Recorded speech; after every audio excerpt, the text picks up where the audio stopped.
Qui est secrétaire général du Rassemblement citoyen, dont Corinne Lepage a pris l'initiative il y a maintenant quelques semaines, et puis également Pierre Larouturou, qui est économiste et cofondateur du collectif Roosevelt 2012. Alors pourquoi on les a invités? Parce que il nous semble à Négawatt très intéressant de pouvoir confronter nos idées avec d'autres groupes. On l'a déjà fait en étant souvent invité à des universités d'été, par exemple, que ce soit sur des partis politiques ou que ce soit sur des mouvements citoyens. J'ai participé, par exemple, à l'université d'été de Attaque, à une autre de leurs réunions, et visiblement, au fur et à mesure de ces rencontres, eh bien, des échanges se sont passés. Ces groupes ont vu aussi l'intérêt d'un certain nombre de propositions de Négawatt, et puis réciproquement, ça nous a permis aussi de sortir un petit peu de notre précarité énergétique pour commencer à aborder les problèmes économiques. Ça s'est traduit notamment par cette réunion qu'on a organisée à Paris le 14 mai, où on a invité plusieurs économistes, Geneviève Azam, Jean Gadret et Gaël Giraud. Alors on n'est plus très loin, là déjà, d'un certain nombre de propositions, notamment de ce que peut présenter le collectif Roosevelt.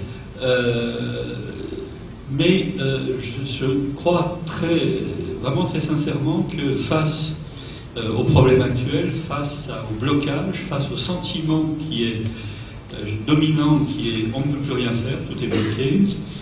En gros, ça veut dire qu'on est dans une voiture qui est lancée devant un mur et puis derrière on n'a plus aucun réflexe pour éviter le mur.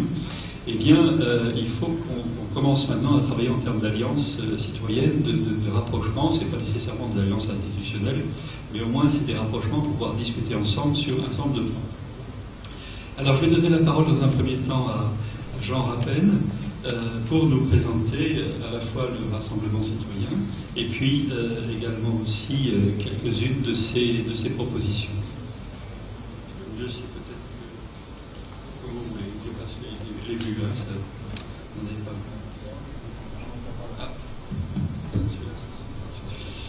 Bien, bonjour.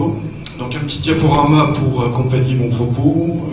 Pendant qu'il se met en place, donc je suis Jean Rapenne, j'habite de Dijon, je suis chef d'entreprise. Je travaille dans le domaine de l'éco-certification. Donc j'accompagne les aménageurs publics dans l'obtention de certifications environnementales et énergétiques.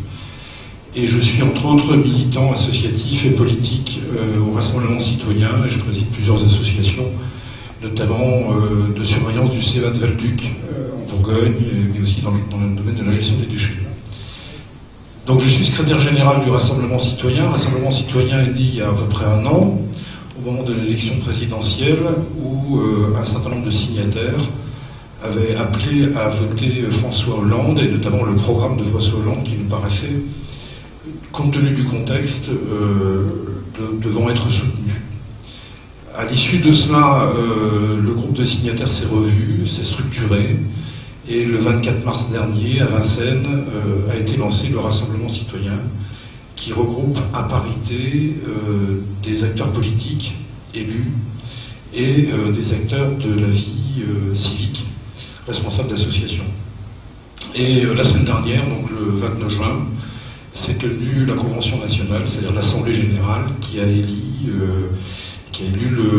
ces instances, c'est-à-dire un bureau national composé de 60 personnes, dont 30 représentant le monde politique et 30 représentant la société civile. Et puis un comité exécutif qui est l'émanation opérationnelle de cette organisation. L'objectif de cette organisation, c'est de pouvoir participer à la vie politique et à la vie de la société. Et donc nous avons l'intention d'être présents aux prochaines échéances des élections municipales, départementales et régionales. Et donc on est en train de travailler à la fois sur un programme et à la fois sur une organisation territoriale. Alors le contexte, pourquoi ce mouvement? D'une part parce qu'il répond à une situation à la fois de défiance croissante vis-à-vis de la politique classique, et que les gens de la société civile sont de moins en moins associés dans la gestion de la société, de leur devenir, et qu'on souhaite réconcilier les acteurs publics, les acteurs politiques et la société civile. L'autre aspect, c'est qu'on a des institutions qui sont de plus en plus boudées. La preuve en est le taux d'abstention aux différentes élections, et puis les différentes critiques que l'on entend concernant les politiques classiques. Un repli sur soi et un attachement à l'entourage, une droitisation des valeurs, mais aussi un sentiment global, je dirais, de morosité. Et dans la deuxième diapositive, celle qui suit, quand on regarde les sondages de mai-juin des différents instituts de sondage, on s'aperçoit que l'emploi et le pouvoir d'achat est une préoccupation majeure, qu'on accorde de moins en moins d'importance à la préoccupation écologique. Dans certains sondages, c'est classé en 30e position. L'image des élus locaux, néanmoins, reste une valeur sûre. Le maire et ses élus, parce qu'il y a un rapport de proximité. Mais par contre, vis-à-vis des politiques nationaux ou européens, il y a une très grande méfiance. Un moral bas, un certain pessimisme. Et c'est face à cette situation un peu globale que l'on a, à travers différents acteurs, souhaité créer un mouvement qui rassemble à la fois les acteurs de la vie associative qui interviennent sur le terrain et qui participent à la vie locale, et aussi certains élus qui se sont impliqués dans leur commune ou dans leur région, dans leur département, au niveau national. Donc aujourd'hui, on a un certain nombre de députés qui nous ont rejoints, certains conseillers régionaux d'Europe Écologie, du MODEM, du PRG qui ont rejoint aussi le Rassemblement Citoyen, ce qui fait que on peut penser que le Rassemblement Citoyen qui est en cours de construction pourra peser pour les prochaines échéances et qu'on aura une participation des acteurs locaux un peu plus importante. Alors les règles que nous sommes fixées, qui sont ambitieuses, c'est pour ça que c'est en construction, c'est la parité, c'est-à-dire une parité entre acteurs de la vie politique et acteurs de la société civile. Ce que je peux vous dire, c'est qu'en tant que secrétaire général, c'est pas évident du tout, car ne serait-ce que pour composer un bureau national de 60 personnes, en ayant une parité homme-femme et société civile et acteurs politiques, eh ben, j'ai passé un certain temps à trouver des arbitrages.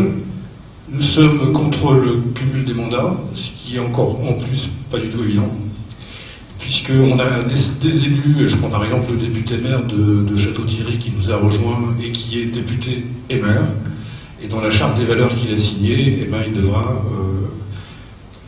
donner sa démission d'une de ses fonctions.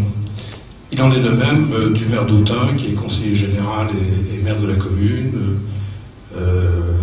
d'un adjoint au maire de La Rochelle, qui est conseiller régional, etc. Donc ce sont des choix, parce qu'on considère que quand on est acteur de la vie politique, ça doit être à temps plein, et qu'on doit pouvoir se consacrer pleinement à son activité, et ne pas la déléguer à d'autres. Et ça fait partie des choix que nous nous sommes fixés. L'autre aspect, c'est que nous avons 4 fondamentaux. Un fondamental concernant donc la vie républicaine, ce que je venais de dire dans les grandes lignes. Un autre fondamental, c'est ce qu'on appelle la 3e révolution industrielle, dans lequel on place l'énergie et l'Internet comme étant un facteur de développement et un facteur de restructuration. Il y a un modèle. Donc en Négawatt, on parle de sobriété, d'efficacité énergétique, de recours aux énergies renouvelables, de gestion locale et décentralisée de l'énergie.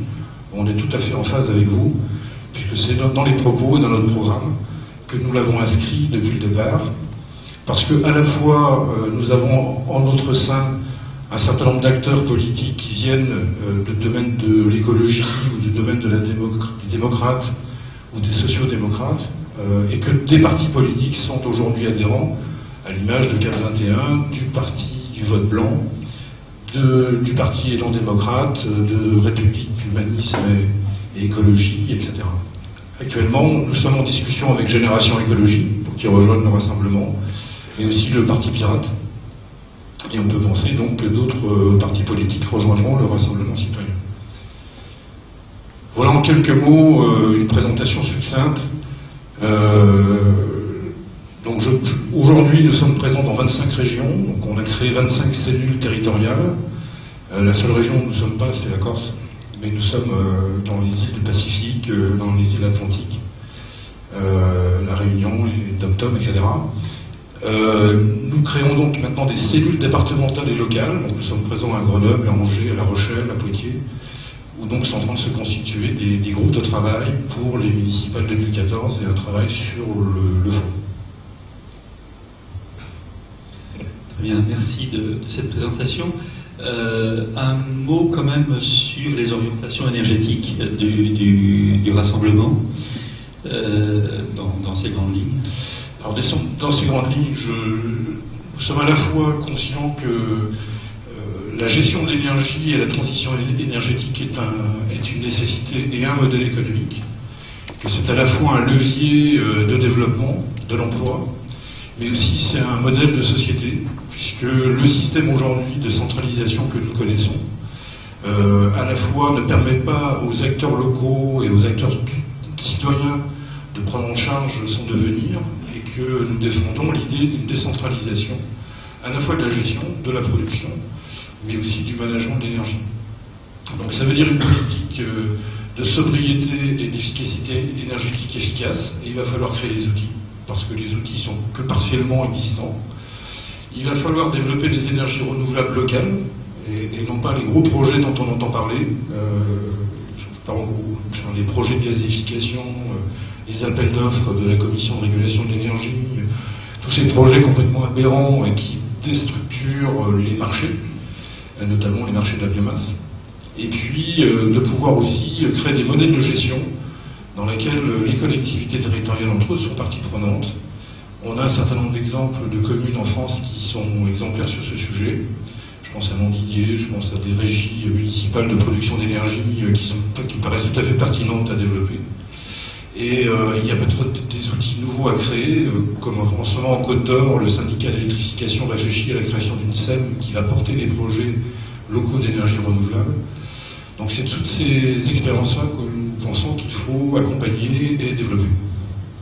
D'accord, dernière question. Sur ce thème qui est souvent très clivant du nucléaire, Corinne Lepage a réaffirmé très souvent son accord pour une sortie du nucléaire, une sortie maîtrisée, disons pas très loin de ce que peut proposer Négawatt.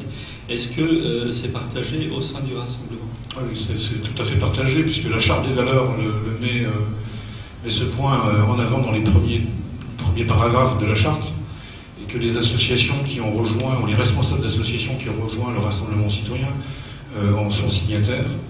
Alors on peut se poser la question de qui sont signataires de la charte et qui sont adhérents. Ce ne sont pas les associations en tant que telles, parce que vous imaginez bien qu'une association ne peut pas être adhérente d'un parti politique. Mais par contre, ce sont les responsables de ces associations qui le sont, comme par exemple le président de Humanity ou le président de Libre Acteur, ou des gens qui sont actifs au comité 21. Donc ce qui fait que le fait de leur engagement dans leurs organisations respectives, comme Anticor par exemple, puisque la plupart des responsables d'Anticor sont adhérents du Rassemblement citoyen, font qu'on donne de la valeur à la fois à cette organisation et on permet les discussions et le débat entre les acteurs politiques et les acteurs associatifs. Très bien, merci. Je suis sûr qu'on vous posera après d'autres questions. Je vais passer maintenant la parole à Pierre Lahauturu. Voilà, pardon. Un petit mot de présentation, Pierre, ça serait de se présenter d'abord, et puis on va alterner. Voilà, pendant ce temps-là, je vais lancer le PowerPoint, on va changer. Merci Thierry, bonjour à chacune et chacun. Pierre Lahauturu, ancien élève de l'agro, ancien élève de Relais du Monde, donc les questions de développement durable, les questions d'énergie, les questions de biomasse. Ça fait 30 ans que ça m'intéresse, et si je suis ici, c'est comme un des fondateurs du collectif Roosevelt 2012. Merci. Le collectif Roosevelt 2012, on l'a créé il y a, on est complémentaire, on va dire, avec le Rassemblement citoyen, parce que nous, on pensait que le programme de Hollande était, vous avez dit qu'il fallait soutenir le programme de François Hollande, c'était peut-être comme un moindre mal, mais nous, on pensait qu'on voulait que la gauche gagne, et que le programme de Hollande n'était pas du tout à la hauteur dans aucun domaine. Et donc, avec Stéphane Hessel, avec Michel Rocard, avec Suzanne Georges, avec des responsables associatifs, des gens comme Lilian Thuram, qui n'a jamais fait de politique, on a créé un collectif en disant, oui, on veut que la gauche gagne, mais on veut mettre dans le débat 15 solutions concrètes, beaucoup plus radicales, parce que sinon, il n'y a aucune chance. Il y a une course de vitesse, que ce soit sur les questions de climat, les questions sociales, les questions de démocratie, il y a une course de vitesse, et on va la perdre si on n'est pas capable de provoquer un sursaut. Donc on a créé, il y a 18 mois, chez Stéphane Hessel, On est un peu plus de 100 000 maintenant, essentiellement en France, mais il y a des bons groupes en Belgique, en Espagne, en Italie, au Portugal, bientôt en Grèce.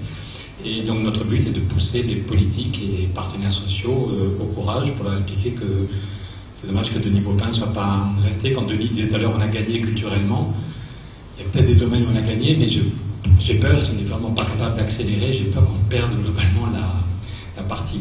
Et ça ne se joue pas dans 10 ans ou dans 15 ans, je pense que ça se joue en France, en particulier dans l'année qui vient. Je me suis encore engueulé tout à l'heure, enfin engueulé amicalement, mais avec le conseiller politique de Jean-Marc Ayrault. Voilà, donc on est en même temps à voir, c'est la 6e fois que je vais aller à Matignon la semaine prochaine, c'est la 6e fois en un mois, je retourne à l'Élysée lundi, mais en même temps, si on s'est vu avec Thierry, ça fait plus d'un an qu'on disait qu'il fallait qu'on prenne contact avec vous, mais Thierry vous a vu qu'on était en train de faire grève de la faim devant l'Assemblée nationale pour leur dire qu'il y avait des limites à leur inertie. Alors, je vous fais en cours quand même la présentation qu'on fait tous les soirs, les porte-parole du collectif Roosevelt, quand on est dans un débat public. Donc, un de nos fondateurs, c'est Edgar Morin, qui dit « Comme des somnambules, nous marchons vers l'abîme ». Et une autre phrase qui dit bien un peu notre état d'esprit, c'est ce que dit Ken Rogoff, l'ancien chef économiste du FMI, qui il y a un an dans Le Monde disait « Les systèmes tiennent souvent plus longtemps, ça tient plus longtemps qu'on le pense, mais ils finissent par s'effondrer beaucoup plus vite qu'on l'imagine ». Et Ken Rogoff parlait du système financier mondial, et je pense qu'il a raison. Pour le moment, ça tient, mais quand ça va péter très vite et ça va faire très mal. Mais c'est vrai aussi sur les questions de climat, c'est vrai aussi sur les questions sociales, c'est aussi vrai sur les questions de cohésion sociale, de démocratie, de biodiversité. Pour le moment, c'est la bonne nouvelle, ça tient, donc il n'est pas trop tard pour agir, mais quand ça va péter, ça va vraiment faire très mal. Donc, et le message qu'on veut faire passer, notre collectif, ça se résume en premièrement, c'est plus grave que ce qu'on vous dit.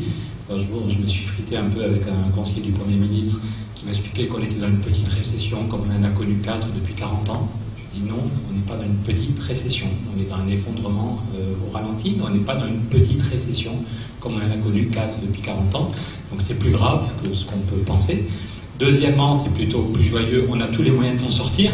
Et la solution, c'est pas de se fouetter 3 fois par jour. On peut avoir une sobriété heureuse, on peut aller vers une société de convivialité, d'équilibre social, tout en respectant la planète, tout en respectant un certain nombre de contraintes économiques.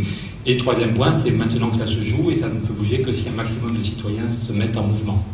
Moi, je me souviens de mes derniers cours à Sciences Po, après l'agro, j'ai fait Sciences Po, et c'était au fin avril, un des derniers jours du mois d'avril 89, un des plus grands spécialistes de l'Allemagne qui est venu nous expliquer que le mur de Berlin était encore là pendant 50 ans. Le gars était assez sûr de lui, et en avril 89, le mur de Berlin était encore là pendant 50 ans.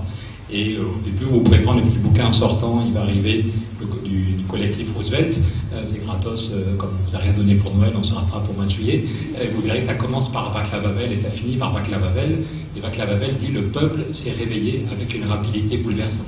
Fin 89, quand le mur de Berlin est tombé, Václav Havel dit « Chacun de nous peut changer le monde, même s'il n'a pas la moindre importance, chacun de nous peut changer le monde ». Et c'est parce que des hommes et des femmes par milliers se sont levés que le mur de Berlin est tombé. Ce n'est pas des partis politiques qui ont fait tomber le mur de Berlin, ce sont des citoyens. Et après ça, les politiques ont géré les conséquences. Et si on avait attendu un accord entre diplomates, le mur de Berlin serait sans doute encore là pour 50 ans. Il y a un problème technique? Oui, c'est parfait. Alors, rapidos, j'ai peut-être déjà fini mon temps de parole. Nous, en gros, on insiste sur 2 points, la crise sociale et la crise climatique. Et quand on fait les débats, on part d'abord de la question du chômage et de la précarité.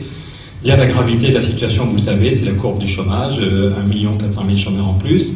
Et en fait, même cette courbe, et les chiffres officiels sont dramatiques, sous-estiment le problème. Donc, quand on vous dit qu'il y a eu 26 000 chômeurs de plus en un mois, c'est le stock, avec des guillemets, c'est le stock de chômage qui a augmenté de 26 000. Mais on voit qu'en un mois, il y a eu 520 000 personnes, 520 000 hommes et femmes qui arrivent à Pôle emploi, c'est quand même monstrueux. Et si le stock de chômage augmente seulement de 26 000, c'est que sur la même période, il y en a 490 000 qui ont quitté les fichiers. Mais le document du ministère dit presque la moitié ont retrouvé un emploi. Donc si presque la moitié ont retrouvé un emploi, ça veut dire qu'il y a plus que la moitié qui n'ont pas retrouvé un emploi. Et donc il y en a au moins tous les mois, alors il y en a qui partent en formation, il y en a qui ont un problème administratif, mais tous les mois il y en a au moins 80 000 qui tombent dans la pauvreté. Hier, un copain m'a montré un SDF qui s'est pendu sous le périphérique. On en voit dans tous nos quartiers, dans toutes nos villes. Tous les mois, en ce moment, il y a 80 000 personnes qui ne sont 80 000 ou 100 000, qui ne sont plus comptées comme chômeurs, mais parce qu'elles ont tombé un cran plus bas. Donc socialement, ça devient absolument insupportable. Parmi ceux qui retrouvent du boulot, il n'y a plus que 15% des embauches qui sont en CDI. Et derrière les chiffres, quand vous mettez des chiffres, vous montrez que ce que vous dites sur le climat, c'est pour de vrai, c'est du sérieux, mais derrière vous pensez à des des personnes sur la planète. Derrière les chiffres du chômage, l'autre jour, en amenant un de mes fistons à l'école, on a dû appeler les pompiers, parce qu'il y a un gars qui, à force de dormir dans la rue et de boire un coup en trop tous les soirs, c'est quand même beaucoup abîmé. Et moi, j'habite près de la Bastille, je suis effaré du nombre de gens qui attendent les poubelles du Monoprix tous les jours pour trouver de la nourriture. Donc je pense que ce qui doit nous mettre en mouvement de différents réseaux, c'est qu'on refuse ça. Il y a une société qui n'a jamais été aussi riche, globalement. On n'a jamais été aussi riche. Je pense qu'il n'y a aucune raison d'accepter ce niveau d'inégalité, de pauvreté. Et ce qui doit nous guider, c'est qu'on ne peut pas renoncer au droit au bonheur. Alors, chacun met le contenu qu'il veut. Moi, c'est la photo d'un de mes fistons dans une fête de famille. Il y a 3 ans, il joue au foot avec les cousins. La vie est belle dans les Pyrénées, voilà. Donc, ce qui nous met en mouvement, c'est le refus de l'injustice. Et après ça, chacun et chacune y met le contenu qu'il veut. On n'a qu'une vie. On ne peut pas juste survivre ou sous-vivre avec juste ce qu'il faut en matière économique. Il faut permettre à chacun et chacune d'exercer ce droit au bonheur. Du point de vue économique, une de nos idées fortes, c'est qu'il faut faire le deuil de l'idée que les problèmes vont se régler par eux-mêmes, et en particulier que la croissance va revenir. Vous voyez, cette courbe, on la montre à tous les politiques.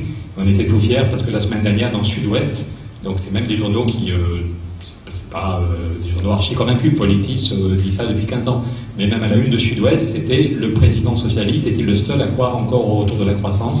Et à l'intérieur, on avait 2 pages sur le retour de la croissance, c'est un mirage. Et ils avaient mis, dans le Sud-Ouest, ils avaient refait cette courbe. Voilà. Donc, il y a eu 600 000 personnes qui, le week-end dernier, ont vu dans leur journal le fait que, voilà, quand on voit cette courbe sur la croissance, est-ce que c'est vraiment sérieux? Est-ce que c'est vraiment sérieux de miser sur le retour de la croissance? Je vous rassure, tous ceux qui veulent les graphiques, vous donnez votre clé USB, et sinon ils sont tous dans le petit truc. Je dis ça pour ceux qui prennent des photos, vous pouvez être cool. Vous pouvez prendre des photos aussi si vous voulez. Et dernier, donc déjà l'évolution de la croissance avant la crise des subprimes, il fallait être quand même très optimiste, ou bien se foutre des chômeurs, des précaires, des salariés, pour penser que la croissance allait régler le problème.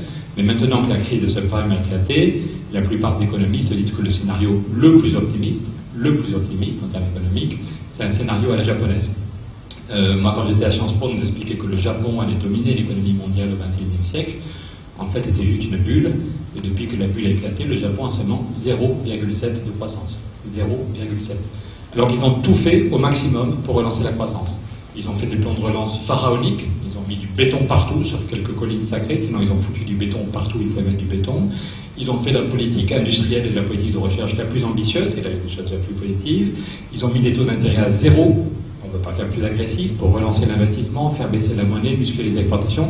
Donc ils ont tout fait à donf, comme disent les adolescents. Ils ont à donf la politique budgétaire, à donf la politique industrielle, à donf la politique monétaire. Et en faisant tout au maximum, le Japon a 0,7 de croissance depuis 20 ans. Et encore, c'est grâce aux exportations, parce que les États-Unis et la zone euro allaient bien acheter leurs produits.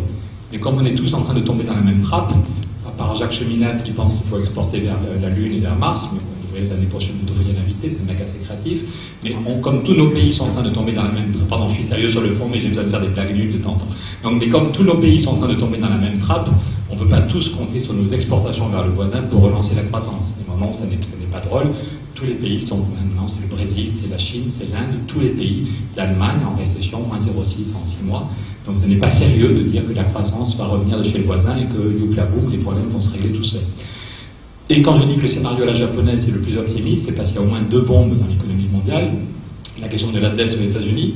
Vous voyez que le niveau de dette maximum, c'est la dette de tous les acteurs qu'on avait atteint après la crise de 29, est dépassé depuis longtemps.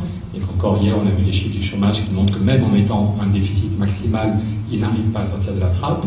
Et le taux d'activité est au plus bas.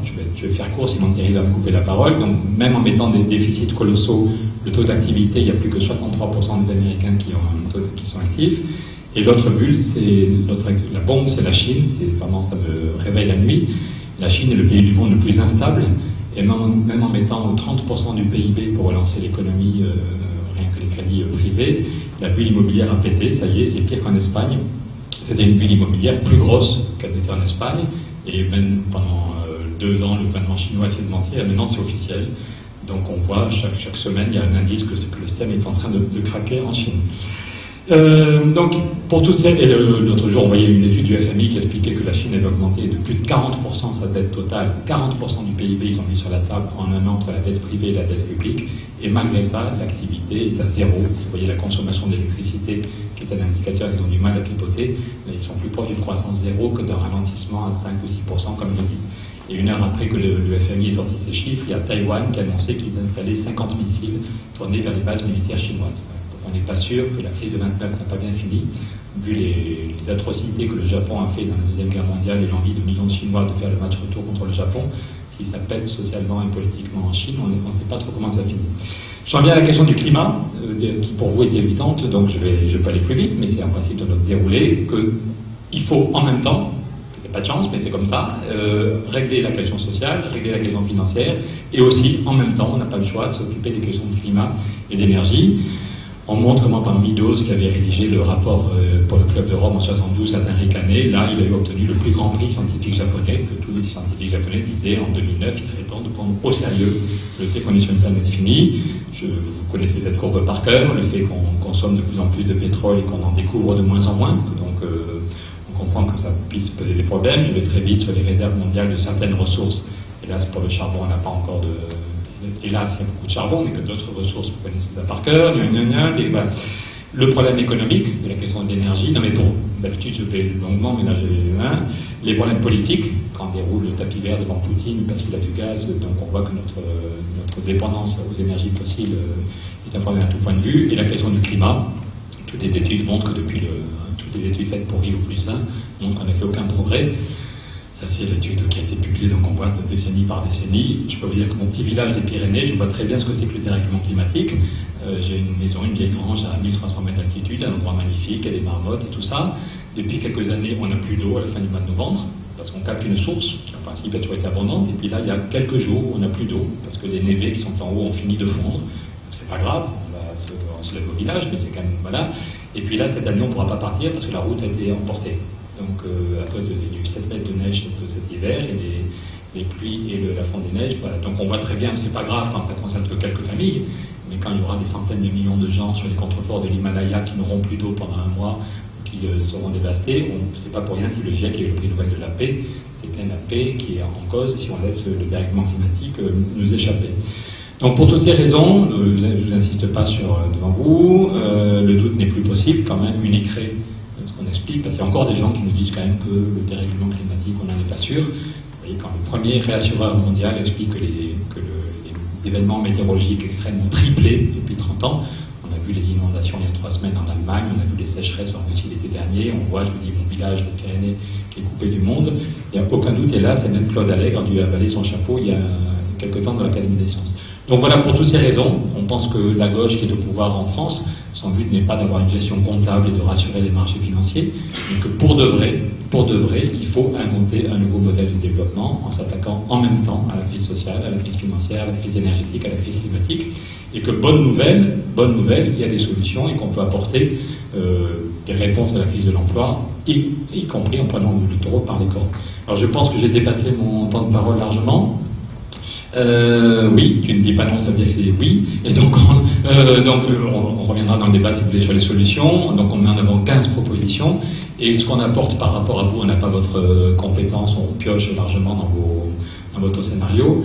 Et ce qu'on apporte peut-être c'est sur les questions de financement.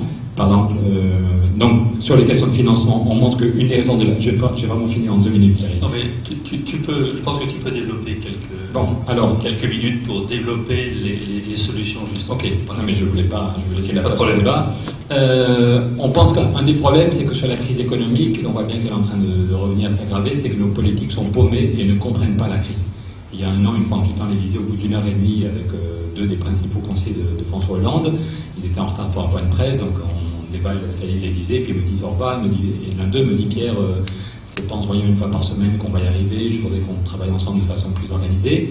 Et puis au moment de me serrer la main, et les psychologues me disent souvent que ce qui sort à la fin, c'est le plus important, il me dit, tu sais, le problème, c'est qu'on n'a pas de doctrine. Et c'est quand même terrifiant de voir que la tête pensante ou un des 2 ou 3 conseillers les plus importants du président, on vient d'arriver au pouvoir et il vous crache le morceau en disant on n'a pas de doctrine. Et le problème, c'est que quand on a revu il y a 1 mois l'état à l'Élysée, au bout de 2 heures de discussion, il nous disait j'ai l'impression qu'on fait une politique des années 80, une politique qui aurait pu marcher il y a 30 ans. Et effectivement, il y a 30 ans, sur la question du climat, c'était pas encore tout à fait sûr, sur les questions de croissance, c'était pas encore tout à fait sûr.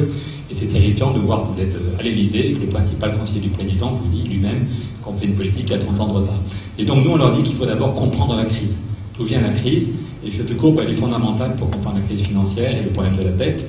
C'est la dette totale aux États-Unis, la dette privée, la dette publique, hors secteur financier, depuis 1950. Donc vous voyez que la fin de la courbe est assez flippante, parce qu'il faut de plus en plus de dettes pour de moins en moins de croissance, un taux d'activité qui chute. Mais la bonne nouvelle, c'est qu'il y a eu 30 années, avant l'arrivée de Ronald Reagan, pour être très clair, il y a eu 30 années où il y avait une prospérité sans dette. Alors, il y avait déjà des problèmes de surconsommation d'énergie, il y avait déjà des problèmes de biodiversité, mais du point de vue économique et social, on peut montrer que des décisions politiques, celles prises par Roosevelt et en gros schématiquement, ont donné 30 années de prospérité sans avoir besoin ni de dette privée ni de dette publique, et que d'autres décisions politiques, celles prises par Ronald Reagan, par Margaret Thatcher, on a eu toujours plus besoin. Donc il y a un système qui a fonctionné pour de vrai, même s'il ne faut pas l'idéaliser du tout pendant 30 ans, et puis il y a bien des décisions politiques qui ont foutu en l'air et qui nous ont entraînés dans cette fuite en avant. Ça veut dire que d'autres décisions politiques, c'est pas juste les grands élus, c'est la société, c'est les citoyens, que d'autres décisions politiques peuvent sans doute, même si le monde a changé, le but de Roosevelt était que tout le monde ait un boulot, un salaire pour acheter une voiture. Aujourd'hui, le but n'est pas que chacun achète une voiture supplémentaire, mais l'idée que l'intelligence humaine peut mettre en place des règles du jeu qui font qu'on peut vivre ensemble correctement sur cette planète, ça c'est toujours vrai. Pourquoi est-ce qu'il y a eu besoin de toujours plus de dettes? C'est parce que ce qui va, à cause de la dérégulation du marché du travail, ce qui va au salaire a baissé dans tous les pays de l'OCDE, et donc on a permis aux gens de maintenir leur consommation, ce qu'on ne donnait pas par le salaire, on permettait aux gens de l'avoir par la dette privée. Mais en gros, on voit qu'en 30 ans, vous voyez, la part des salaires, c'est les chiffres de l'OCDE, c'est les chiffres tout à fait officiels. La part, ce qu'elle est au salaire pour les 15 pays les plus riches de la planète, c'était 67% du PIB. Et puis, ça n'est plus que 57% quand la crise éclate en 2008. Et donc, c'est colossal, c'est 10 points du PIB qui auraient dû aller aux salariés, aux caisses de sécu, aux caisses de retraite, à la TVA à l'État, qui sont partis vers les marchés financiers. Donc au total, en 30 ans, c'est à peu près 150% du PIB, 150%, qui auraient dû aller aux salariés, à l'économie réelle, aux services publics, et qui sont partis vers les marchés financiers. Donc quand on va se demander comment est-ce qu'on finance la transition énergétique, comment est-ce qu'on finance tel ou tel besoin social, ou voilà, il y a 150, donc c'est pas pour rien si on dit qu'il faut lutter contre les paradis fiscaux, qu'il faut mettre en place au niveau français, au niveau européen, au niveau du G20, une vraie fiscalité qui permet de récupérer une bonne partie de ces sommes pour financer les besoins. Alors, dernier point, après ça je laisse, donc je dis à Thierry que l'expertise sur les questions de climat, vous l'avez, d'énergie, vous l'avez bien plus que nous. Ce qu'on peut apporter, c'est la question de comment on finance. Et donc on a rédigé, le jour où on a donné à Jean-Marc Ayrault, on a donné au Conseil diplomatique du Président, un pacte européen, en expliquant que tout le monde est d'accord pour dire maintenant que même Angela Merkel explique que la transition énergétique, c'est sa priorité. Elle a foutu dehors son ministre de l'Environnement parce qu'il ne faisait rien, elle l'a mis un de ses proches, mais il lui manque en gros 60 milliards chaque année pour financer sa transition énergétique. Donc tous les pays d'Europe manquent d'activité, on est tous en train de retomber en récession, tous les pays d'Europe comprennent que le problème climatique c'est pour de vrai, par les inondations en Allemagne il y a 3 semaines, ça a choqué l'opinion publique de voir des centaines de milliers de gens dans la rue à cause des inondations, et donc on propose un financement européen de la transition. Et au lieu de taper sur la Banque centrale en disant que c'est tous des gros nuls, on les prend en gros au piège en disant que le rôle fondamental de la Banque centrale, c'est de lutter contre l'inflation. Or, la seule inflation qui existe aujourd'hui, c'est l'inflation par les prix de l'énergie. Vu le niveau de chômage qu'il y a dans nos pays, il n'y a aucune inflation par les salaires. La seule inflation qui existe, c'est le prix de la dette publique, qui est scandaleux pour les pays du Sud. Donc, c'est pas le chose d'aujourd'hui, mais on montre comment, sans changer les traités, on pourrait financer la dette publique, la vieille dette publique à 1%. Et parmi ceux qui nous ont rejoints pour créer le collectif en Belgique, on a Philippe Maystadt qui pendant 11 ans a été le patron de la Banque européenne d'investissement. En Belgique, on est content parce que parmi les gens qui ont créé le collectif, on a en même temps les 2 grands syndicats belges qui, comme syndicats, les 2 syndicats sont fondateurs. Et on a en même temps le gars qui a été pendant 11 ans le président de la Banque européenne d'investissement. C'est-à-dire que ce qu'on dit en matière de financement européen tient la route. Et donc on dit qu'il faut que le rôle fondamental de la Banque centrale, c'est de lutter contre l'inflation. La seule inflation qui existe, c'est l'inflation par les prix de l'énergie. Et donc il est fondamental aujourd'hui, je vous la fais courte, mais si on internalise les économies, le coût du dérèglement climatique, l'évolution prévisible du prix du pétrole, si on internalise le fait que si on crée 5 millions d'emplois en Europe, ça fait en gros 4 millions de chômeurs et 5 millions de gens qui consomment, qui cotisent. Donc voilà, si on fait un calcul complet, c'est évident qu'on a même un taux de retour, si on tient compte de tout ça, on a un taux de retour bien plus important que ce qu'on dit d'habitude. Et que pour amorcer la pompe, il faut un financement. En gros, ce que c'est le rapport de Nicolas Stern, qu'il est peut-être pas trop tard peut-être pas trop tard pour gagner la course de vitesse, mais que si on veut avoir une chance de gagner la course de vitesse, il faut prendre le taureau par les cornes et que chaque pays puisse avoir sur la table, à taux zéro. On a mis 1000 milliards pour sauver les banques, on a mis 1000 milliards pour sauver, on a créé 1000 milliards au taux de 1%, et sans aucun contrôle de ce qu'elle mensurait, et aux États-Unis, 1000 milliards au taux de 0,01%. Et heureusement qu'on a sauvé les banques, parce qu'en plus les banques avaient pété, on serait dans une mise complète. Mais donc si on a trouvé 1000 milliards pour sauver les banques, comment se fait-il qu'on ne puisse pas trouver l'argent pour financer la transition énergétique? Et donc on a de nouveau ce matin, j'explique aux conseillers politiques de l'Hérault qui devrait s'activer là-dessus, que le prochain sommet européen, il faut qu'on mette sur la table et que Merkel devrait être d'accord. Il dit que chaque année, chacun de nos pays, ce sera sans doute géré dans chaque région, parce que les problèmes en Ile-de-France ne sont pas les mêmes qu'en Rhône-Alpes ou dans le Limousin, mais que chacun de nous a un droit de tirage. Donc en France, chaque année, on aurait 20 milliards à taux zéro qui viendraient. On sait que pendant 20 ans, on a de quoi organiser les filières, on a de quoi organiser économie d'énergie et développement des énergies renouvelables, et l'Europe montrerait qu'elle est utile. Et ça donnerait de l'activité, et ça pourrait peut-être nous permettre de gagner la partie. Je m'arrête là.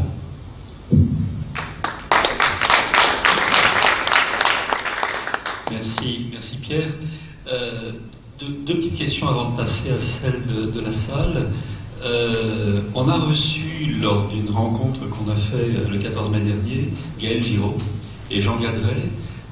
Est-ce que l'intervention de Gaël Giraud était très forte, toujours à la fois très percutante, je trouve, et pour nous intéressante, mais on s'interroge, si tu veux, sur ces mécanismes-là qu'on ne connaît pas très bien, nous, à Negawatt, on est plutôt, évidemment, sur les problématiques énergétiques.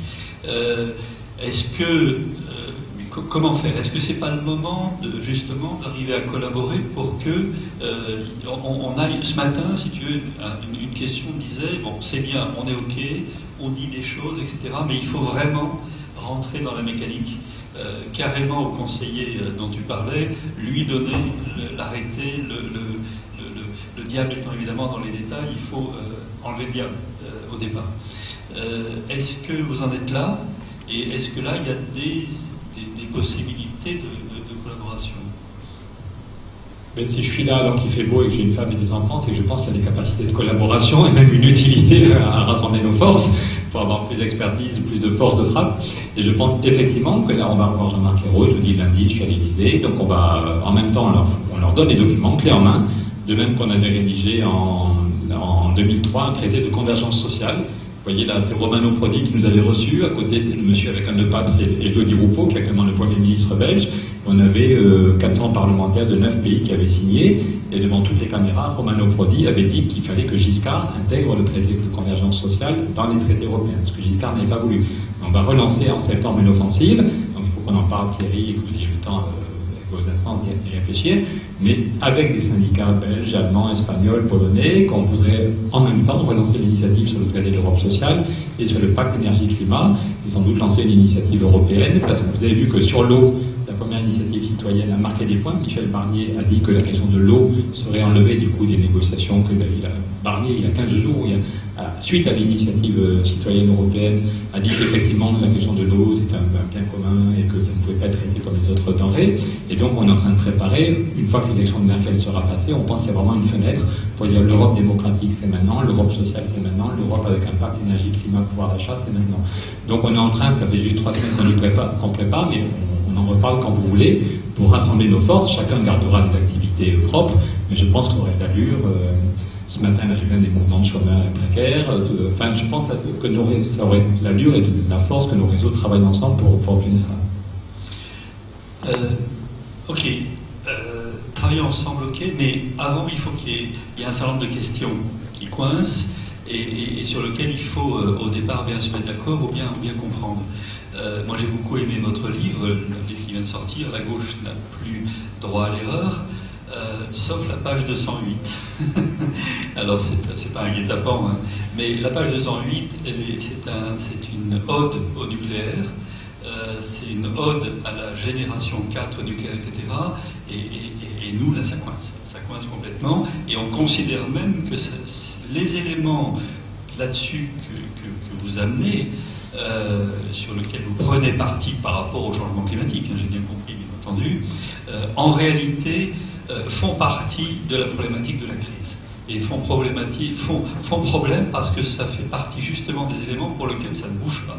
Et ce matin, on a travaillé sur la transition énergétique. On voit bien au niveau du débat que finalement, ne pas discuter comme on le fait actuellement du nucléaire, c'est en réalité choisir de rester dans ce que le philosophe Emmanuel Mounier appelait, j'aime beaucoup cette expression, le désordre établi.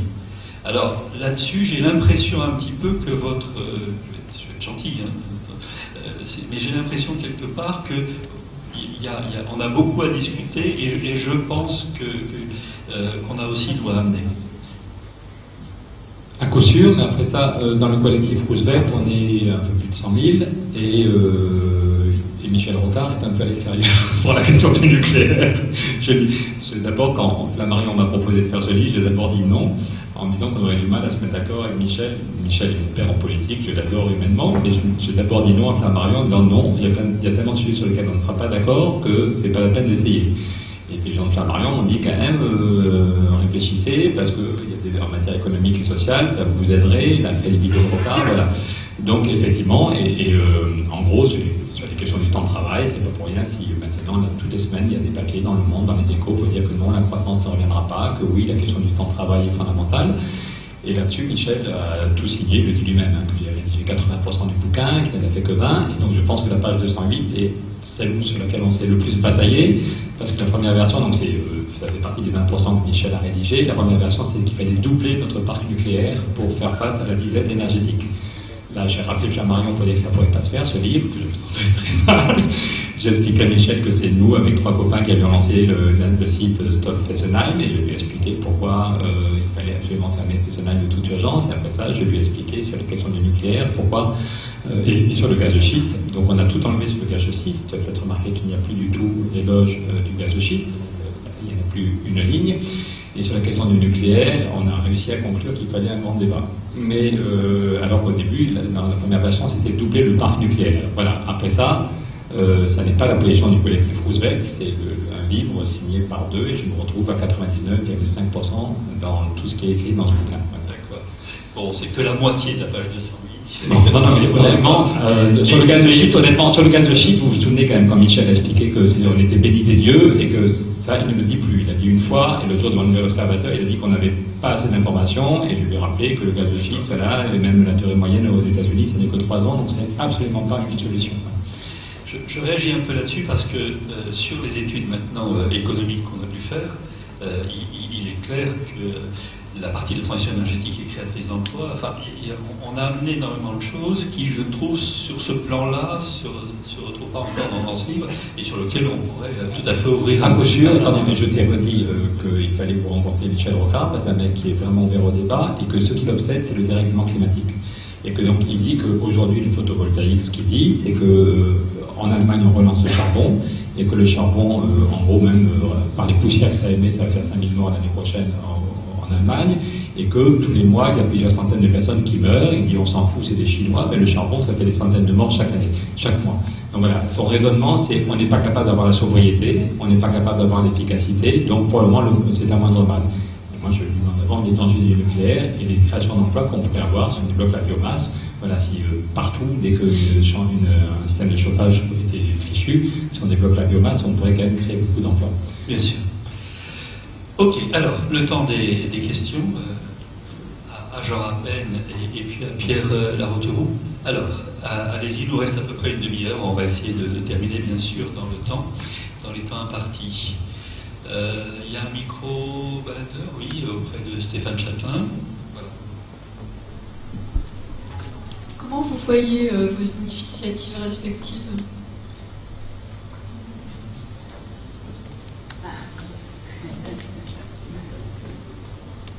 Je pense qu'il n'y a pas d'opposition entre nos initiatives. Moi, je prends mon cas, par exemple, je suis adhérent de l'organisation Roosevelt.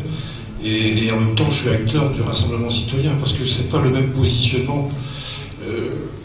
On se posait tout à l'heure la question de comment fait-on pour poursuivre le débat, comment fait-on pour faire en sorte que cette transition énergétique qui est en cours, elle puisse se mettre en œuvre sur le terrain et localement. C'est la préoccupation que nous avons. Et je pense que s'il y a des liens étroits à établir entre le Rassemblement citoyen et vous individuellement, je ne parle pas de l'organisation Négawatt, c'est impliquez-vous, apportez votre valeur ajoutée, parce que dans le Rassemblement citoyen, tout le monde n'est pas compétent dans les domaines de l'efficacité, de la sobriété énergétique, des énergies renouvelables et du management de l'énergie. Il y a des gens qui sont compétents sur le plan de la solidarité, du social, de l'économie, etc. Et c'est à travers cet enrichissement que vous pouvez apporter que sur certaines villes ou dans certaines collectivités territoriales, il y aura la mise en place d'un plan énergie, d'un plan climat, d'un programme de rénovation des bâtiments, etc., etc. Et il y a un travail considérable à mettre en œuvre. On en est tout à fait conscient.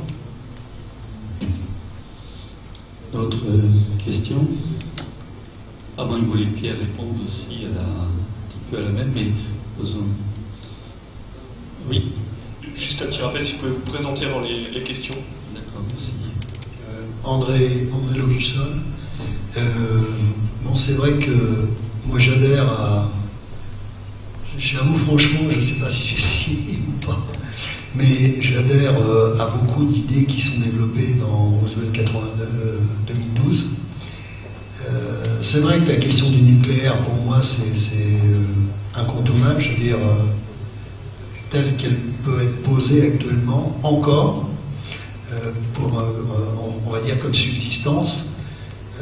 Je pense qu'au niveau de la croissance, bon, on le sait maintenant que la croissance ne veut plus rien dire, étant donné que ce fameux PIB qui existe depuis des années n'a plus aucun sens, puisqu'on parle de bonheur, on parle de... il y a l'IDH, etc., etc. Il y a d'autres indicateurs.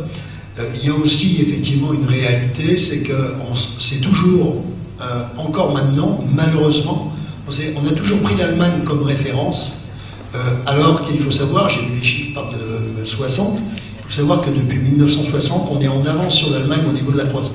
Ça, on ne le sait pas, on ne le dit pas. La croissance, si on prend depuis 1960 net d'inflation, bien sûr, c'est-à-dire en volume, on est en avance sur l'Allemagne, alors qu'on prend l'Allemagne comme exemple de croissance. Et cette année, l'Allemagne va peut-être faire 0, est actuellement à plus 0,2 dans les prévisions, 0,3.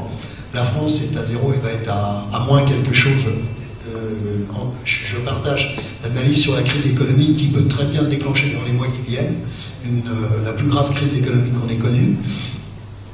Mais je pense que, pour parler effectivement des mesures qui sont prises actuellement, on a des prix Nobel qui sont des gens, je pense, qui ont quelques compétences, comme Stiglitz, comme Krugman, même si on ne peut être pas d'accord sur un certain nombre de choses, ils ont fait des propositions pour qu'on crée de l'emploi. Moi, je ne parle pas de créer de la croissance, mais pour créer de l'emploi, pour que l'activité économique puisse redémarrer.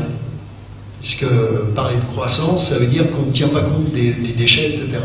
Et donc, il me semble qu'actuellement, on ne fait pas confiance, c'est bien que ce soit à vous ou à d'autres personnes qui sont, je pourrais en citer, j'ai écrit tout un bouquin là-dessus, mais à toutes les personnes qui ont annoncé la crise, qui ont expliqué comment tous ces phénomènes allaient se dérouler, on n'en tient pas compte. On a l'impression qu'il y a des œillères, et je trouve vraiment regrettable, parce qu'il y a des solutions, et je partage effectivement les 3/4 de ce que vous avez dit, il y a des solutions, mais je suis complètement scotché, excusez-moi du terme, mais par l'espèce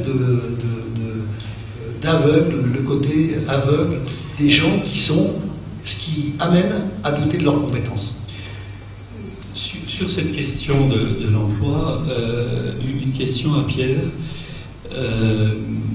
Il y a des propositions très originales que tu mènes depuis longtemps sur les 32 heures, voire même moins, 35-32 heures.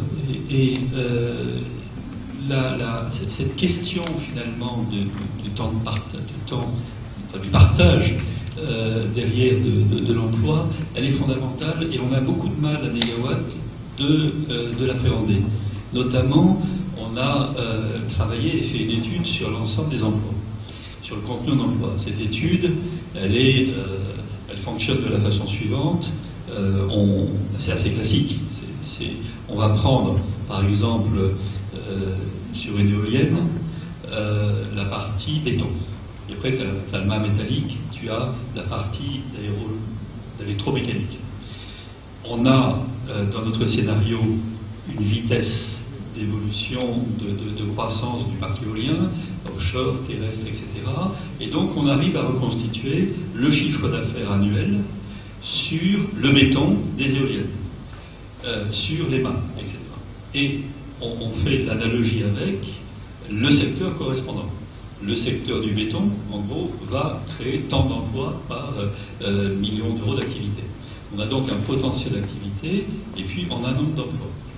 On fait comme ça pour 100, 200 postes et on a à ce moment-là une photographie finalement de ce qui va se passer, de ce qui peut se passer sur un scénario. Et après derrière on intègre la différence de création d'emplois entre on va faire des éoliennes ou alors au contraire la même somme est réintégrée dans l'économie.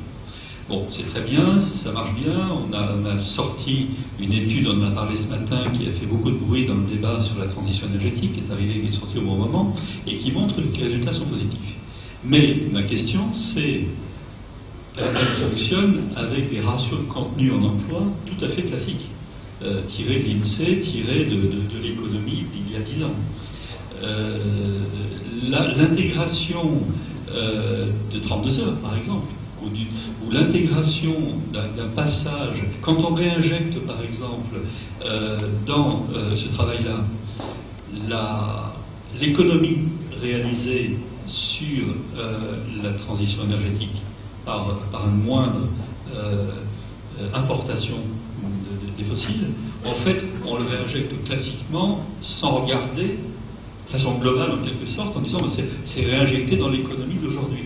Mais l'économie de demain, elle sera beaucoup plus au niveau des services, elle va être très différente. Donc comment l'intégrer? Dernière question, après je te laisse la parole, c'est sur lequel on a buté, mais je dis des choses assez concrètes. Dans l'analyse des modèles économiques qu'on a pu travailler avec l'OFCE, avec l'ADEME ou avec le CIRED, on s'aperçoit que ces modèles sont extrêmement liés au taux de productivité du travail. Et alors, la question qui se pose, c'est mais qu'est-ce que c'est que le taux de productivité du travail lorsqu'on veut regarder les choses de façon productive? On conçoit bien que le taux de productivité du travail pour fabriquer un bien, des voitures, etc., on arrive à le caler à peu près correctement et on voit une évolution effectivement par l'efficacité, je dirais, de la production. Mais dans le cas des services, et dans le cas des services à la personne, qu'est-ce que ça veut dire? Est-ce que demain, on aura une augmentation de la productivité du travail si une personne qui s'occupe de personnes âgées arrive à en voir 30 dans la journée au lieu de 15, tu vois? Et ces questions-là, qui sont absolument majeures, elles sont, on voit bien qu'elles sont totalement structurantes des modèles macroéconomiques. Est-ce qu'on n'a pas un vide sidéral sur les modèles macroéconomiques d'une économie différente? Alors, pour répondre à la question, est-ce que tu en viens à douter de leurs compétences? Je partage ton doute. La première fois que j'avais fait une grève de la faim, c'était en 2005, pour expliquer qu'on allait vers que la dette aux États-Unis était pire qu'en 29, qu'on allait vers une crise majeure et que l'Europe n'était pas outillée. Il y avait juste un journal qui me donnait la parole, les autres me disaient que je m'inquiétais pour rien et que j'ai prévu d'aller voir un psy. Et à La Rochelle, à l'époque, j'étais au PS, et puis avant de partir, il avait été revenir, et je ne sais pas combien de temps, mais et donc j'étais à La Rochelle avec des copains, on tractait en montrant la courbe de la dette aux États-Unis et le taux d'épargne qui devenait négatif. Et Vincent Payon me dit, écoute Pierre, ton document est vraiment très intéressant, c'est moi qui anime le débat avec Dominique Strauss-Kahn, je te donne 2 minutes dans le débat avec Dominique Strauss-Kahn. Fier, je vais mettre ma plus belle cravate, non je rigole, je vais faire les courbes en grand, et donc j'ai 2 minutes pour expliquer devant 500 personnes à La Rochelle et Dominique Strauss-Kahn que la dette aux États-Unis monte comme ça, le taux d'épargne devient négatif et que donc on avait une crise majeure.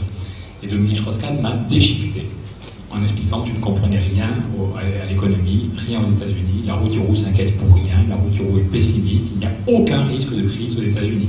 On était le 28 août 2005.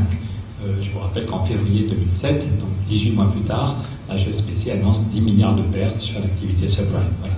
Donc en fin août 2005, je m'inquiétais pour rien, il n'y avait aucun risque de crise, et 18 mois plus tard, la crise avait pété, et on voit bien qu'effectivement l'Europe n'était pas outillée. Donc il y a un aveuglement de nos dirigeants, pourtant ils voyaient la courbe, hein. C'était pas moi qui avais, je ne fais pas comme Claude Allègre, des courbes à main levée, après le 3e verre de rouge. Je prenais juste la courbe de la réserve fédérale. Non, mais Claude Allègre, c'est des courbes magnifiques, c'est impressionnant ce talent. Donc c'était des vraies courbes, et Strauss-Kahn nous a dit que je m'inquiète pour rien. Quand vous lisez les mémoires de Churchill, Churchill explique qu'on aurait très bien pu éviter la Deuxième Guerre mondiale, la guerre inutile comme il le dit, c'est juste que tous les dirigeants péchaient par optimisme. Tout le monde croyait que tous les dirigeants croyaient que leur rôle fondamental était d'être optimiste. La crise est bientôt finie, la croissance revient au bout de la rue, M. Mussolini ne veut pas la guerre, avec la ligne Maginot on est protégé, donc il y avait toutes les raisons d'être optimiste.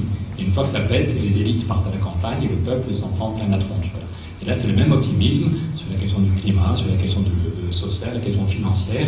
Il y a encore un an, à Matignon, je me suis frité dans le bureau à côté de Jean-Marc Ayrault, avec une principale conseillère Jean-Marc Ayrault, qui m'a expliqué que je m'inquiétais pour rien sur les États-Unis et sur la Chine. Voilà. Aujourd'hui, tout le monde me dit que la Chine est un ralentissement, que la bulle immobilière a pété. Donc il y a un aveuglement de nos dirigeants qui est frappant, plus le fait qu'ils sont englués dans le quotidien maintenant, et que les technos ont pris le pouvoir. L'autre jour, quand grand conseiller d'un de nos grands chefs me dit, une semaine avant la grande conférence sociale, qu'il attend la note de la direction du Trésor qui va cadrer la négociation, ça m'a fait gloups. Je ne croyais pas que c'était la direction du Trésor qui cadrait les négociations. Je pensais que c'était le conseiller social du Premier ministre, le conseiller social du Président, qui faisait, après avoir rencontré les partenaires sociaux, qui rédigeait la note, qui t'a demandé 3 chiffres à la direction du Trésor. Mais je ne pensais pas que ça n'a rien de délire des politiques, si c'est toujours la direction du Trésor qui cadre les négociations. Le Trésor est encadré sur ce qu'il faut faire pour rassurer les marchés financiers la semaine prochaine. Rassurer les marchés financiers, sachant que maintenant c'est essentiellement des robots et des ordinateurs, c'est difficile. Le but du politique n'est pas de rassurer les robots qui sont dans les salles de marché, c'est plutôt de créer une dynamique pour faire bouger le pays. Sur la question, donc oui, je partage vos doutes ou tes doutes sur la compétence. L'autre jour, on était devant 15 députés avec Bruno Gassio, qui est un des fondateurs du collectif, et pendant 1h30, on a joué techno, j'ai fait le costume cravate, j'avais les graphiques, là j'ai joué voilà, les solutions, pourcentage du temps. Et puis au bout d'1h30, je voyais bien que les 15 députés étaient quand même assez intéressés. Et je leur ai dit, vous savez, même moi qui suis un bon bourgeois, bac plus 8, j'ai parfois envie de vous donner des coups de bâton. J'ai 2 fistons, un de 9 ans, un de 13 ans, qui sont adorables, qui sont pleins de vie. Quand je les embrassais le soir, je les trouve magnifiques, voilà. Et par votre inertie, vous leur préparez une vie de merde. Je ne vous en veux pas individuellement, mais tous, alors que la gauche a tous les leviers, par votre inertie, vous ne faites rien sur l'Europe, vous ne faites rien en matière sociale, vous ne faites rien sur les banques, vous ne faites rien sur le climat, vous ne faites rien sur le vivre ensemble, vous ne faites rien sur l'égalité entre les territoires. Par votre inertie, vous préparez à mes enfants une vie de merde. C'est pas un problème de pourcentage de PIB, voilà. Donc il y a eu un petit malaise. Bruno Gassio a dit que lui aussi avait envie de donner des coups de bâton, donc il s'est rendu compte qu'on était tous les deux un peu costauds, et donc ils ont fait une lettre à Bruno Leroux pour expliquer qu'il faudrait qu'on soit auditionné pendant 2 heures par l'ensemble des députés socialistes. Donc une semaine après, je vois Bruno Leroux en réunion du bureau national, et je lui dis, tu as reçu la lettre des 15 députés, est-ce que tu es d'accord pour nous auditionner? Et Bruno Leroux me dit que ça n'est pas dans ses habitudes d'auditionner des associations. Et je lui ai demandé si c'était dans ses habitudes d'avoir tous les mois 30 000 chômeurs de plus et 80 000 personnes qui tombent dans la pauvreté. Finalement, le slogan retenu par François Hollande pour sa campagne, c'était pas on garde les mêmes habitudes, c'était le changement c'est maintenant. Donc je lui ai dit qu'il serait temps qu'il se dise. Donc il a compris qu'on était un peu nerveux et il m'a dit que la réponse n'était pas encore décidée. Et cette semaine, ils nous ont dit que finalement ils allaient nous auditionner, qu'on aurait 2 heures devant l'ensemble des députés en septembre.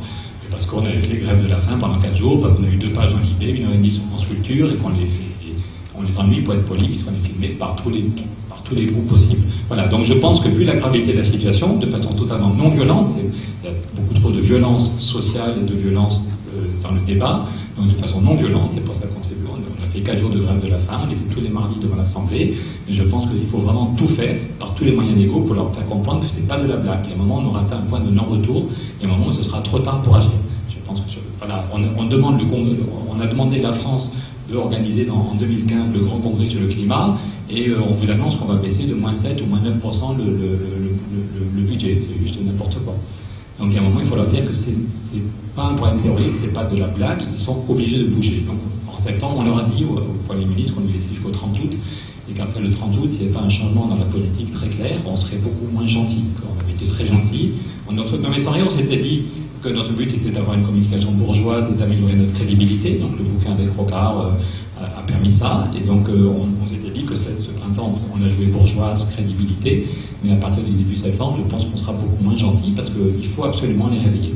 Sur Bruno Gassio disait on va les mordre au mollet. Il a d'ailleurs réunion qu'on a eu chez Stéphane Estelle. Bruno Gassio disait on va les mordre jusqu'à qu'ils comprennent. Donc, de façon non violente, mais on y va franchement.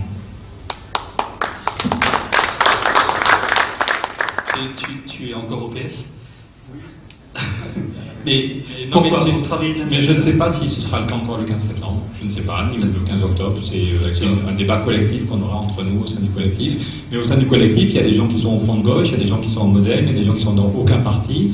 En année, on était en même temps dans les journées d'été de l'ATTAC, d'Europe Écologie, du Modem, du PS, du Parti communiste. Voilà. Mais peut-être que le PS est un outil qui existe dans le débat public, mais s'il décide de s'aborder, là, il n'apporte plus rien. Vous avez vu sur Mediapart que je me suis fait déchiqueter au bureau national du PS il y a 4 semaines.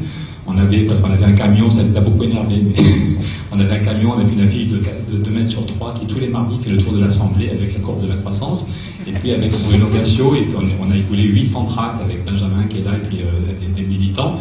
On a écoulé 800 tracts à tous les députés, tous les journalistes qui sont autour de l'Assemblée pendant toute la journée. On ne les a pas lâchés devant les caméras. On leur montrait la courbe de la croissance, on demandait aux députés, est-ce que tu y crois vraiment? Tiens, toi, Bruno Leroux, tu es président du groupe, est-ce que tu y crois que la croissance va revenir? Donc ça l'a beaucoup énervé, et le soir, je ne pensais pas qu'on peut avoir des débats aussi violents. Mais du coup, ça fait un électrochoc. Du coup, ils ont tous regardé notre tract. Voilà, parce qu'on avait fait un truc assez amusant, on avait fait un bêtisier, donc on a mis la courbe de la croissance et fait un bêtisier depuis Raymond Barre de tous les premiers ministres qui vous disent que la crise est finie et que la croissance revient. Donc on avait Raymond Barre, Pierre Mauroy, Jean-Pierre Raffarin, tous, c'était assez drôle, et ça finissait par celle qui est actuellement la responsable de l'emploi à Solferino, c'est Karine Berger. Son dernier livre, c'est Les 30 Glorieuses sont devant nous.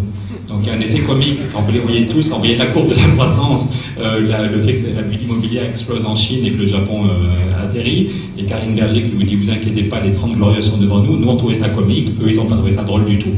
Mais l'intérêt c'est qu'au moins ils ont compris qu'on n'allait pas les lâcher, qu'il ne suffirait pas de me promettre un poste de député pour me faire taire, et qu'on était un peu différent de ceux qui maîtrisaient jusqu'à maintenant. Alors, encore une question, puis après on va conclure. Oui. Bonjour, David Bourguignon, consultant en innovation.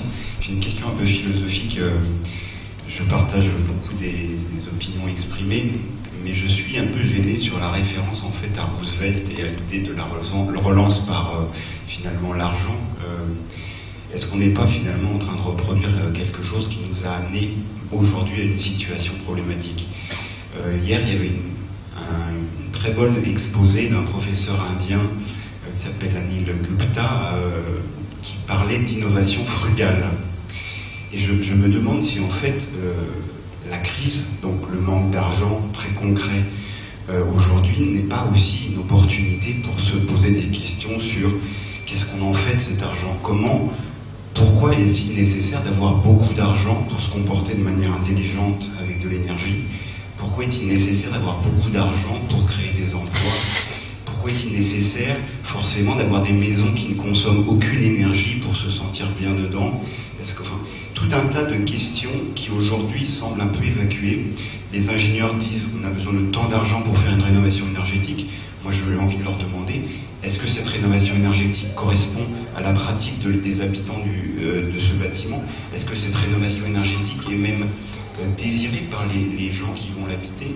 Est-ce qu'on ne pourrait pas faire pour beaucoup moins cher des choses qui dans l'avenir vont créer cette nouvelle société dont on a besoin? Et finalement invoquer des plans de relance avec de la dette, parce que finalement donner 20 milliards à chaque pays européen, c'est créer encore de la dette. Finalement, c'est se rapprocher des États-Unis d'une certaine manière. Parce que cet argent, il est bien emprunté quelque part. Il va donc dévaluer quelque part la somme globale, etc. Je ne suis pas économiste, mais enfin, intuitivement. Je me demande si finalement on ne fait pas fausse route là. Et finalement, les Indiens, M. Gupta par exemple, pointent le fait qu'en Europe, dans le monde occidental, notre manière d'innover est peut-être totalement erronée. Et que réfléchir totalement différemment aux problèmes nous permettrait de trouver des solutions sans invoquer Roosevelt, qui quelque part est un président du XXe siècle, qui quelque part a aussi donné naissance à la société qui aujourd'hui est la nôtre. Donc voilà. Alors, question à vous deux, mais peut-être Pierre. Pardon, je vais laisser sur Roosevelt. Alors sur là, et puis je me rends compte que je n'ai pas répondu à ta question sur les gains de productivité et sur la question de la productivité. Excuse-moi Thierry. À aucun moment, je n'ai parlé de relance. À aucun moment. Et j'ai même montré que le Japon, qui avait fait des plans de relance pharaoniques, est planté. Il a accumulé une dette de 240% du PIB et ça n'a pas marché. Donc si vous prenez un moment pour nous lire, ou si à aucun moment on a parlé de plan de relance. On avait 2 pages en Libération la semaine dernière, et les derniers mots c'était une société de frugalité qui retrouve le sens de la fête. 95% de pages étaient des questions économiques, comment on en sort économiquement. Et la dernière, et on avait insisté, parce qu'ils ont coupé évidemment, mais on avait insisté pour que ça finisse par une société de frugalité, une société d'équilibre social qui retrouve le sens de la fête. Parce que le problème économique n'est qu'une partie du problème. L'essentiel, c'est de ce droit au bonheur, comment est-ce qu'on arrive à vivre ensemble en permettant quand même à tout le monde d'avoir de quoi manger. Du point de vue, pourquoi Roosevelt? Je l'ai dit tout à l'heure, mais peut-être je ne sais pas si c'était dans la salle, que le monde a beaucoup changé. Le but de Roosevelt, c'était que chacun ait un boulot pour avoir un salaire, pour acheter une voiture. Vu la question du climat, vu la question de l'énergie, le but n'est pas du tout de pousser les gens à acheter des voitures. Mais par contre, Roosevelt, c'est la liberté par rapport au lobby financier. Il arrive et il explique, il est là depuis 1 heure à la Maison-Blanche. Premièrement, il parle à l'intelligence des gens. C'est pas lui qui décide tout seul avec 3 technos, c'est mes amis. Je vais vous expliquer comment marchent les banques. Et voilà la réforme des banques que cette semaine, je vais demander au Congrès d'approuver. Les textes sont prêts et Roosevelt fait passer 15 réformes en 3 mois. Les lobbies financiers sont furax, mais il fait passer ces 15 réformes pour lutter contre le dumping fiscal, pour donner du... Mes amis, voilà pourquoi le revenu des paysans a tellement diminué. Et voilà cette semaine la réforme que je vais demander au Congrès d'approuver pour améliorer, pour réguler les marchés agricoles. Voilà comment développer de la forêt, comment créer de l'emploi et stabiliser les terrains dans un endroit où les sols étaient trop fragiles. Après ça, c'est pas un magicien. 2 ans plus tard, ça ne suffit pas, il fait un deuxième New Deal. Après ça, on sait très bien que s'il n'y avait pas eu l'attaque des Japonais, l'entrée en guerre, ils allaient retomber en récession. Donc il ne s'agit pas de dire que c'est un demi-dieu, mais juste il parle à l'intelligence des gens, il fait le maximum et il crée une dynamique d'un pays où plus personne ne croyait à l'action collective. Il y avait 14 millions de chômeurs, Hoover, le précédent, n'avait rien foutu et les gens pensaient qu'il n'y avait pas de solution, que s'il y avait des solutions, ça se saurait, on l'aurait déjà fait. Roosevelt, alors qu'il est plus tout jeune et qu'il est paralysé, est capable de recréer une dynamique. Dans le bouquin de Lester Brown montre comment, quand les Japonais attaquent, 2 jours plus tard, Roosevelt fait un discours pour dire nous devons être capables dans 1 an de rentrer en guerre. Les États-Unis ont été attaqués, nous rentrons en guerre. Donc il s'appuie sur la partie de l'industrie qui est la plus efficace, l'industrie automobile, pour la mettre au service du bien commun. Il explique qu'il demande qu'on fasse pendant 1 an 40 000 tanks et 60 000 avions. Et le lendemain, tous les chefs de l'industrie viennent le voir, Monsieur le Président, quel beau discours, mais vous savez, nous aurons du mal, honnêtement, à atteindre nos objectifs. C'est difficile de faire en même temps des voitures et des avions et des tanks. Et Roosevelt a dit, mes amis, vous n'avez pas compris. Vous ne ferez plus aucune voiture. Vous allez faire uniquement ce que je vous ai dit. C'est bon, voilà, l'objectif, le bien commun, à cette époque-là, c'était de lutter contre les nazis, contre les Japonais. Et donc, effectivement, il tord le système. Il s'appuie sur la partie du système économique qui est la plus efficace, l'industrie automobile, et il a tort. La production de voitures va être divisée par 20. Et par contre, ils vont surdépasser les objectifs en matière de fabrication de tanks et d'avions. Le but aujourd'hui n'est pas de fabriquer des tanks et des éléments de guerre, mais au contraire de l'éviter. Et donc l'intérêt de Roosevelt, c'est de parler à l'intelligence des gens, comprendre la gravité de la situation, comprendre qu'il faut accélérer, non pas gérer l'effondrement, et tordre le système économique autant qu'il peut l'être pour le mettre au service du bien commun. Et ça reste vrai. Donc sur la frugalité, je crois que j'en ai parlé. Sur la question de la productivité, pour répondre à Thierry, voilà l'évolution de la productivité en France, avant de parler d'avenir, depuis 40 ans. Donc voilà pourquoi la question des temps de travail est fondamentale. Vous voyez, aux États-Unis, Robert Reich, celui qui relance le débat aujourd'hui sur le temps de travail, c'est celui qui était le grand bras droit de Bill Clinton, qui dit que la réforme fondamentale que doit faire Obama, c'est de baisser le temps de travail sans baisser les salaires pour créer des emplois. Il explique que malgré les délocalisations, la production industrielle n'a pas diminué, contrairement à ce qu'on croit. Ok, il y a des énormes problèmes, la Chine ne respecte aucune règle ni sociale ni environnementale, donc c'est un énorme sujet, mais malgré les délocalisations, la production est stable dans tous nos pays. Mais si l'emploi industriel se casse la figure, c'est du fait des gains de productivité, du fait des robots, du fait des ordinateurs, de l'intelligence qu'on a mis dans la tête des gens. On produit de plus en plus avec de moins en moins de travail. Donc c'est pour ça qu'il faut baisser le temps de travail. Et bonne nouvelle, il y a déjà 400 entreprises qui sont passées à 4 jours. Donc on montre dans tous les métiers, l'intérêt c'est qu'on a dans tous les métiers, aussi bien une PME de 3 personnes qu'une entreprise de 20 000 salariés, on a déjà, y compris pour des difficultés dans la réorganisation ou dans le management, mais on sait que c'est faisable. Et comment on le finance? Là, il y a l'accord qui est ce schéma Minova. Le bouquin finit avec l'accord d'une boîte qui est concurrentielle, qui vend des yaourts et de l'émental chez Carrefour et chez Leclerc. Ils ont créé 135 emplois sans baisser les salaires. Et on montre comment, sans baisser les salaires et sans augmenter d'1 centime le coût de production, ils ont pu créer 135 emplois, ce qui fait 135 personnes qui ont une vie plus normale, et les autres ont gagné en qualité de vie. Donc voilà pourquoi la question, vu les gains de productivité, la question du temps de travail est importante. Après ça, je suis comme toi, je ne suis pas devin, et donc je ne sais pas quelles seront les évolutions futures des gains de productivité. À cause de ce que tu as dit sur les services, mais c'est à cause du prix de l'énergie. Une des raisons pour lesquelles on a eu, mais je suis convaincu, une des raisons pour lesquelles on a fait tellement de productivité, c'est que l'énergie était gratuite. Donc je ne vous dis pas qu'il faudra passer à 3 jours, que la prochaine étape sera les 3 jours. Par contre, je sais que si on rate l'étape d'aller vers la semaine de 4 jours, la cohésion sociale, on perd complètement la cohésion sociale. D'accord. Merci. Alors, il va être temps de conclure. Je ne voudrais pas dépasser l'horaire qu'on s'est prévu. Une question pour conclure à vous deux. Je m'adresse d'abord à Jean Rapenne. Je pense qu'on est convaincus tous ici de l'urgence. On est convaincus des menaces. On est convaincu aussi que quelque part ça bougera, à condition qu'on passe en quelque sorte de Hollande 1.0 à Hollande 2.0 ou 3.0. Est-ce qu'il faut faire confiance aux politiques uniquement? Est-ce que quelque part il y a une réaction citoyenne assez forte à mettre en œuvre? Est-ce que ça passe par aussi des réactions, comme tu viens d'évoquer, qui sont plutôt de l'ordre on va leur manger les mollets, et avec aussi l'imagination? Moi j'ai beaucoup aimé votre camion qui effectivement était à côté de l'Assemblée. Enfin, il y a un côté formidable derrière l'action, en même temps assez jouissif aussi quelque part sur la lutte, et qui me rappelle un peu parce que ça c'était un peu ma jeunesse, qui me rappelle un peu Larzac quelque part, tu vois, cette imagination formidable qui consiste à dire, nous à un moment donné on va amener des moutons sur la tour Eiffel, et alors après ma question posée à vous deux, c'est si vous êtes d'accord avec ça, ok, comment on fait?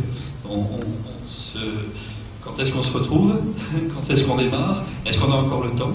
Voilà les différentes questions. Jean?